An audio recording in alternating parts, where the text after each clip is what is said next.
مت کہو کہ لوگوں کو دینے کے لیے ہمارے پاس کچھ بھی نہیں ہے، ہم لوگوں کو خوشیاں کیسے دے سکتے ہیں؟ جسے کوئی نہیں پوچھتا، ہر کوئی نفرت بھری نگاہ سے دیکھتا ہے، اسے اپنی مسکراہٹ دے کر خوش کرو۔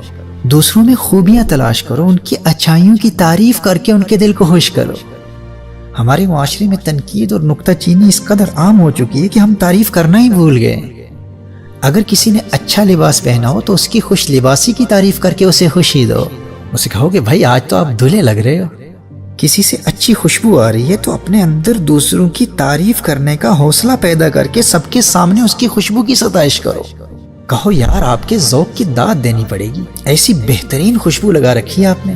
کسی نے عمدہ گھڑی پہن رکھی ہے تو اس سے آپ کہیں کہ آپ کے حسن انتخاب سے میں بہت متاثر ہوا۔ آپ نے بہت بہترین گھڑی پہن رکھی ہے، آپ کا لباس بہت اچھا ہے، آپ کا ڈریس سینس بہت اچھا ہے۔ آپ کا خوشنما لباس دیکھ کر مجھ سے رہا نہیں گیا، آپ کے ڈریس سینس نے مجھے تعریف کرنے پر مجبور کر دیا۔ یاد رکھنا، انسان کامیابی کی کتنی بھی منزلیں طے کر لے، وہ آخر انسان ہے، اپنی تعریف سن کر خوش ضرور ہوگا۔ اور جیسے میں نے کہا، یہ خوشیاں جڑواں پیدا ہوتی ہیں، ٹوینز کی صورت میں پیدا ہوتی ہیں۔ ایک خوشی کبھی پیدا نہیں ہوتی، ہمیشہ دو خوشیاں پیدا ہوتی ہیں۔ کسی کے دل میں ایک خوشی پیدا کرو گے تو ایک خوشی خود بخود تمہارے دل میں بھی پیدا ہو جائے گی۔ جب تم نے کسی کی جائز تعریف کر کے اسے خوش کر دیا تو اس کے دل میں پیدا ہونے والی خوشی تمہارے دل میں بھی لازمی طور پر خوشی پیدا کر دے گی۔ خوبیوں کی تعریف کرنا سیکھو۔ دیکھیے، لوگ اسی لیے تو اپنے گھر کی زیب و آرائش اور خوش لباسی کا اہتمام کرتے ہیں تاکہ کوئی تعریف کرے، اور وہ تعریف کا انتظار کر رہے ہوتے ہیں، اور خاص طور پر جب وہ تعریف کے منتظر ہوں، عین اس وقت اگر آپ تعریف کریں گے تو ان کو بہت خوشی ہوگی۔ جیسے کوئی نئی گاڑی خرید کر آئے یا کوئی نیا گھر خریدے یا نئے کپڑے پہن کر آئے تو وہ لوگوں کو داد طلب نگاہوں سے دیکھ رہا ہوتا ہے کہ کوئی تو اس کے حسن انتخاب کی داد دے۔ آپ اس وقت اس کے دل کو خوش کرنے میں کبھی تاخیر نہ کریں۔ ایسے موقع پر کی گئی تعریف انسان کبھی نہیں بھولتا۔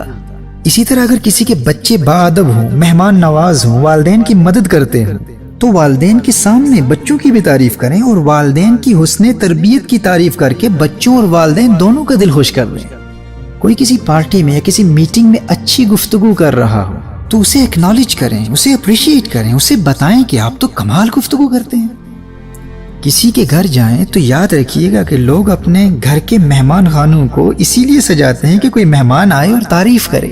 گھر کی عورتیں بڑی محنت سے کھانا پکاتی ہیں اور وہ منتظر رہتی ہیں کہ مہمان کھانے کی تعریف کریں گے۔ تو ایسے وقت پر میزبانوں کو خوش کر کے خود خوشیاں سمیٹنے کا موقع کبھی ضائع نہ کریں۔ اور یہ بات کبھی نہ بھولیے گا کہ اچھائیاں اچھوں کو ہی نظر آتی ہیں۔ اب اگر آپ کو کسی وجہ سے اچھائی نظر نہیں آ رہی تو تنقید کبھی نہ کیجیے گا، خاموش رہیں، کیونکہ عیب تلاش کر کے، عیب دیکھ کر نکتہ چینی کرنے والا اور تنقید کی عادت بنا لینے والا کبھی خوش نہیں رہ سکتا۔ بعض لوگ بڑے بے باک ہوتے ہیں اور ہر چھوٹی بڑی بات میں کیڑے نکالنے کے عادی ہوتے ہیں۔ کسی کے گھر میں گئے اور پرانا کارپیٹ دے کر کہہ دیا کہ بھائی اب یہ بہت پرانا ہو گیا، اب آپ کو نیا خرید لینا چاہیے۔ یار اس رنگ کا وال پیپر آپ کے گھر کو سوٹ نہیں کرتا۔ میں جب لاسٹ ٹائم بھی آیا تھا تو آپ کو بتایا تھا، آپ نے ابھی تک چینج کیوں نہیں کیا؟ اف، آپ کے گھر میں گرمی بہت ہے، شاید آپ کا اے سی صحیح چل نہیں رہا، آپ کے گھر کی فانوس پوری طرح روشن نہیں ہوتے، اندھیرا بہت ہے، یہ کرسی کیوں ٹوٹی ہوئی ہے؟ وہ بھائی تو کوئی کارپینٹر ہے یا کوئی تعمیرات کا انجینئر ہے، کوئی الیکٹریشین ہے، گھر کی ہر چیز کی تو مرمت کروائے گا۔ اگر کوئی اچھی بات کہنے کی توفیق نہیں ہے تو خاموشی سے کھانا کھا اور گھر جا۔ اور دوسری جانب کچن میں زوجہ محترمہ اپنا کمال دکھا رہی ہوتی ہے۔ بہن آپ کے گھر کی تعریفیں تو بہت سنی تھی، لیکن یہ جو کوکر ہے نا آپ کا، اس میں آپ مار کھا گئی۔ اور یہ جو آپ کے گھر کے کرٹنز ہیں نا، یہ پردے، یہ اب اولڈ فیشن ہو چکے ہیں، اب رواج بدل چکا ہے۔ میں نے تو اپنے میاں سے کہہ کر اپنے گھر میں بلائنڈز لگوا لیے ہیں۔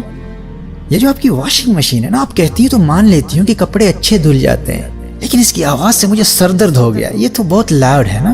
میں نا آج ہی اپنے ہسبینڈ سے بات کرتی ہوں، جس کمپنی سے ہم نے خریدی ہے نا، وہ میرے میاں کے دوست کی کمپنی ہے، ڈسکاؤنٹ پر آپ کو دلوا دوں گا۔ ہمیں خود سے سوال کرنا ہے، کیا ہمیں تو ایسی عادت نہیں ہے نا؟ میرے بھائی اور میری بہنوں، ایسے لوگ اصل میں خود پریشان ہوتے ہیں، اور ان کی اپنی پریشانیاں انہیں ایسی باتیں کرنے پر مجبور کر رہی ہوتی ہیں۔ انہیں اس بات کا احساس ہی نہیں ہوتا کہ خاندانی مراسم کی وجہ سے انہیں دعوت تو دی جاتی ہے، لیکن وہ اپنی فیملیز میں، اپنے خاندان میں، اپنے معاشرے میں ایک بوجھ سا بن کر رہ جاتے ہیں۔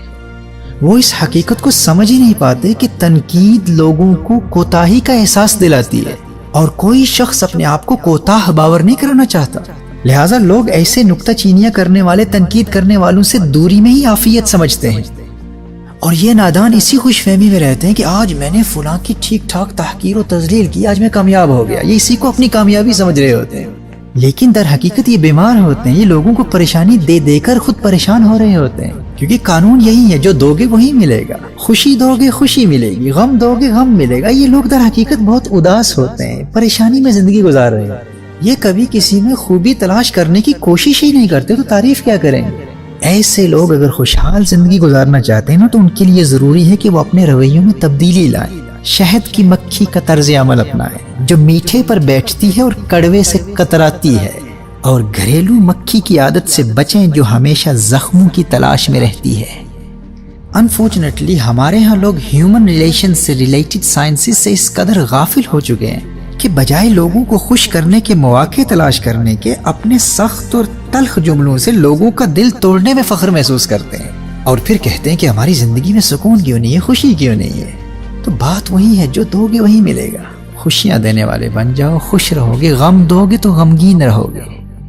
مناسب وقت میں مثبت اور تعمیری تنقید کرنا درست ہے، لیکن جب تک تم صرف نقص اور عیب تلاش کرنے کی عادت سے چھٹکارا حاصل نہیں کر لو گے، اس وقت تک خوشی حاصل نہیں کر پاؤ گے۔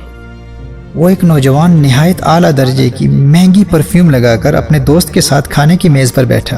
دوست نے اس کے لباس سے اٹھنے والی خوشبو پر بالکل توجہ نہ دی۔ اس نے کہا، تجھے اس انتہائی اعلیٰ درجے کی پرفیوم کی خوشبو نہیں آ رہی؟ دوست نے کہا، اچھا تو نے پرفیوم لگائی ہوئی ہے، مجھے تو ذرا بھی خوشبو نہیں آئی۔ اس نوجوان نے مایوس ہو کر کہا کہ اچھا پھر شاید تمہاری ناک بند ہوگی۔ اس کے دوست نے کہا، نہیں یار، اگر میری ناک بند ہوتی تو تمہارے پسینے کی بدبو مجھے کیسے آتی؟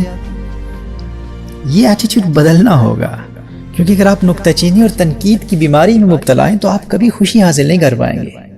اب کچھ لوگوں کی یہ عادت ہوتی ہے، وہ ہمیشہ زخموں اور گندگی پر بیٹھنے والی مکھی کی طرح بن جاتے ہیں، نہ انہیں اچھائی نظر آتی ہے اور نہ ہی اچھائی تلاش کرنے کی کوشش کرتے ہیں۔ اس رویے کو بدلنا ہوگا۔ اگر آپ نکتہ چینی اور تنقید کی بیماری میں مبتلا ہیں تو آپ کبھی خوشی حاصل نہیں کر سکتے۔ خوشیاں چاہتے ہیں تو مختلف بہانوں سے لوگوں کو خوش کرنے کی کوشش کریں۔ روزمرہ زندگی میں، زندگی کے عام معمولات میں، آپ ٹیکسی میں بیٹھے ہیں، اگر ٹیکسی نائس اینڈ کلین ہے، صاف ستھری ہے، تو اس کی صفائی کی تعریف کریں، اس ٹیکسی ڈرائیور کو خوشی دیں، اس کی ڈرائیونگ کی تعریف کریں، اس سے باتیں کریں اور اس کی معلومات کی تعریف کریں۔ اگر اس نے اچھا لباس پہنا ہے تو اس کے لباس اور اس کے حسن اخلاق کی تعریف کریں۔ ہر انسان کو اہمیت دیں، کوئی غریب ہو امیر ہو، ہر ایک سے گرم جوشی سے ملیں۔ انہیں بتائیں کہ میں جب بھی آپ سے ملتا ہوں مجھے بہت خوشی محسوس ہوتی ہے۔ ان کو احساس دلائیں کہ وہ آپ کے لیے کتنے اہم اور قیمتی ہیں۔ ان کو عزت دیں، لوگوں کو عزت دینا سیکھیں۔ کچھ لوگ ایسے ہوتے ہیں جن کی کبھی کسی نے عزت نہیں کی، کبھی ایسے لوگوں کو عزت دے کر دیکھیں۔ میں اپنے ورلڈ دعوت ٹور پر تھا۔ میرے لیکچر سے پہلے گھر میں دعوت تھی جس میں باپ بیٹا دونوں ملازم تھے۔ گھر کے لوگ اس ملازم لڑکے کو کاما کہہ کر پکارتے تھے۔ میں نے گھر کے افراد سے علیحدگی میں پوچھا کہ یہ کامے کا حقیقی نام کیا ہے، تو کسی کو اس کے حقیقی نام کا علم نہیں تھا۔ بالآخر میں نے اس کے والد سے پوچھا کہ آپ کے بیٹے کا حقیقی نام کیا ہے، تو اس نے بتایا کہ اس کا نام کامران ہے۔ جب ہم کھانے سے فارغ ہوئے تو میں نے اس لڑکے کو پکار کر کہا کہ کامران صاحب، آپ کا بہت شکریہ، آپ نے آج بہت اچھا اہتمام کیا ہے۔ وہ مجھے حیرت بھری نگاہوں سے دیکھنے لگا۔ مجھے لگا کہ وہ مجھے کچھ کہنا چاہ رہا ہے، لیکن کوشش کے باوجود وہ کچھ کہہ نہیں پایا اور فوراً پلٹ کر کچن میں چلا گیا۔ کچھ دیر کے بعد جب میں کمرے میں سامان تیار کر رہا تھا تو کامران نے میرے دروازے پر دستک دی۔ اجازت لے کر اندر آیا اور اندر آتے ہی مجھ سے لپٹ کر رونے لگا۔ بڑی مشکل سے سنبھل کر اس نے مجھ سے کہا کہ جب سے ہوش سنبھالا ہے کبھی کسی کی زبان پر اپنا حقیقی نام نہیں سنا۔ میرے والد صاحب سمیت سب مجھے کاما کاما ہی کہتے ہیں۔ میری ہمیشہ سے یہ خواہش تھی کہ کبھی کسی کی زبان سے اپنا حقیقی نام تو سنوں، کوئی مجھے کامران کہہ کر پکارے۔ کامران صاحب تو کجا، کبھی کسی نے مجھے کامران کہہ کر بھی نہیں پکارا۔ لیکن آج جب آپ نے مجھے کامران صاحب کہہ کر پکارا نا، تو میں اپنے جذبات پر قابو نہ پا سکا۔ یہ میرے خوشی کے آنسو ہیں۔ اس وقت سے کچن میں بیٹھا رو رہا تھا۔ میں نے کبھی سوچا بھی نہیں تھا کہ آپ سے مجھے اتنی عزت ملے گی۔ کامران نے کہا کہ اس گھر میں بڑی بڑی مشہور شخصیات کا قیام رہا ہے، اور میری خدمات پر، میری دلجوئی کے لیے مجھے انعام کے طور پر میری ماہانہ تنخواہ سے بھی زیادہ رقم ان احباب سے ملتی رہی ہے، لیکن ہزاروں روپے مجھے وہ خوشی نہ دے سکے جو آپ کے مجھے کامران صاحب کہنے سے ملی ہے۔ میرے بھائی اور میری بہنوں، کامران کے دل میں پیدا ہونے والی خوشی کی لہریں اسی وقت میرے دل میں منتقل ہونا شروع ہو گئی۔ اور جب بھی اس کی خوشی کی کیفیت یاد آتی ہے تو میرے دل میں خوشی کے جذبات پھر تازہ ہو جاتے ہیں۔ تو مت کہا کیجئے کہ ہمارے پاس لوگوں کو دینے کے لیے کچھ بھی نہیں ہے، لوگوں کو اپنا قیمتی وقت دیجئے، ناکام لوگوں کو مایوسی سے بچانے کے لیے حوصلہ افزا جملے دیجئے، انہیں ہمت دیجئے، یقین دیجئے، عزت دیجئے، محبت دیجئے، ان کی چھوٹی چھوٹی کامیابیوں پر ان کو شاباش دیجئے، ان کی صلاحیتوں پر ان کی تعریف کیجئے۔ اپنے معاشرے میں اپنے ارد گرد ایسے لوگوں کو تلاش کریں، آپ کو اپنی گلی میں بلکہ اپنے گھر میں ایسے لوگ مل جائیں گے جن کو کبھی کسی نے عزت سے پکارا ہی نہیں، ان کو عزت سے پکار کر دیکھیں، آزما کر دیکھیں۔ خوشی چاہتی ہو تو گھر کے ملازموں کو مختلف بہانوں سے خوشی دو، گلی میں موجود کسی مزدور کو عزت دے کر دیکھو، آفس میں کام کرنے والوں سے لے کر آپ کے ورک کالیگز، آپ کے باس، آپ کے امپلائرز اور آپ کے امپلائیز، سب میں خوبیاں تلاش کر کے ان کی تعریف کرنے کی عادت بنا لو۔ تم ان کو خوشی دو گے تو ساری زندگی ناخوشی کا گزر کبھی تمہاری گلی سے بھی نہیں ہوگا، تم ہمیشہ خوش رہو گے۔ کبھی تو ایک جملہ ہی کسی کی زندگی بدلنے کے لیے کافی ہوتا ہے۔ میری اپنی زندگی کے ایسے بے شمار واقعات ہیں۔ انڈیا میں ممبئی میں ایک نوجوان کی چند باتیں سن کر میں نے صرف اسے اتنا کہہ دیا تھا کہ مجھے تیرے اندر ایک ٹیلنٹڈ بزنس مین نظر آ رہا ہے۔ 2 سال بعد اس نے مجھے یہ پیغام بھیجا کہ زندگی میں مجھے کبھی کسی نے شاباش نہیں دی تھی، لیکن آپ کے اس ایک جملے نے آج مجھے ایک کامیاب بزنس مین بنا دیا ہے۔ اس دن پہلی مرتبہ مجھے یہ محسوس ہوا تھا کہ میں بھی زندگی میں کچھ کر سکتا ہوں۔ میرے دوستو، آپ کو اندازہ نہیں ہے کہ اس قنوتیت پسند اور حوصلہ شکنی کرنے والے معاشرے میں آپ کا ایک جملہ کسی کی زندگی میں انقلاب برپا کر سکتا ہے۔ آپ کے پاس بانٹنے کے لیے دولت نہیں ہے تو نہ صحیح، لوگوں کو عزت دو، اپنا قیمتی وقت دو، اپنی آنکھیں دو، اپنی زبان دو، ان سے باتیں کرو، اپنے کان دو، ان کی باتیں سنو، انہیں ہمت دو، انہیں حوصلہ دو، انہیں یقین کی دولت دو، انہیں پیار دو، محبت دو۔ خوشحال زندگی گزارنا چاہتے ہو تو پھولوں کی طرح خوشبو پھیلانے والے بن جاؤ۔